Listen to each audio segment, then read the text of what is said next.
In a way, during the ordination, it was kind of interesting that the practice for the ordination made me more nervous than the ordination itself.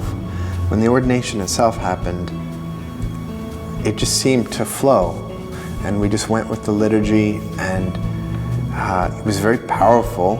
I remember with my face down, prostrate on the ground, cold marble on my nose, just thinking, this is really happening, and this change that we talk about, an ontological change of, really orienting yourself towards Christ, is happening. And what will this look like? What will this be like? And then I remember after the ordination, still within the Mass, when I stood up and I went to the back of the church, of the cathedral, to bring forward the gifts with my parents, I was just kind of stunned to think, I'm a deacon now.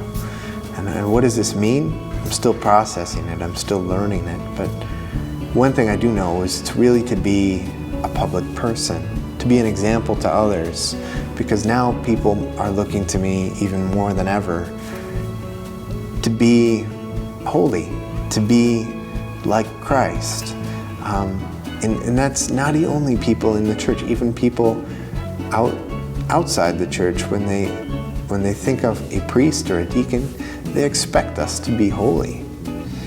That's the expectation. We're held to a higher standard almost. I think it's fair to say that. I do like being a seminarian, but it has its moments of awkwardness too.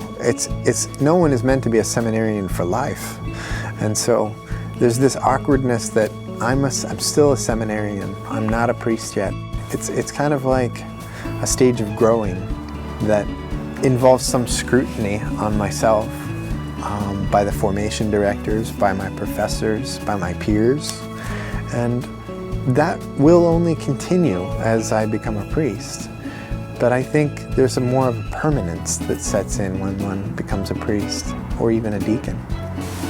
Well, it's been 6 years of formation to bring me now to the diaconate ordination, and in a lot of ways it's had its challenging moments where, I guess the most challenging moments are, I think, can I be a good priest? Can I accept the responsibility and do well with it? Because if I can't become a good priest, I shouldn't become a priest. The mission of a priest is not only to spread the gospel, but to build community, to build up the community of God, to help them to understand that God is present in the Holy Eucharist, and to understand that mystery even just somewhat, so that they have that peace in their hearts.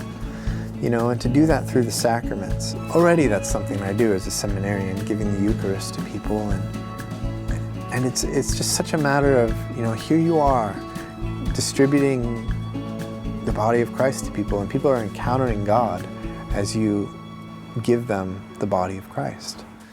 It's just profound to be that instrument of God's presence in the world, and to even be more that as a priest, consecrating the Eucharist. And I really look forward to listening to people's confessions and giving them absolution most of all. That has been a great source of strength for me in my own life. Being able to go to someone and talk to them. Because we live in a world where people don't always listen to each other, to what really matters most. And to have a priest that you can go to, and to be able to open your heart to them, to know that you're safe, you're secure, and not only that, you will find peace from the absolution they can give you. It's truly comforting, and I look forward to being able to act as a priest in persona Christi and to give those graces to other people.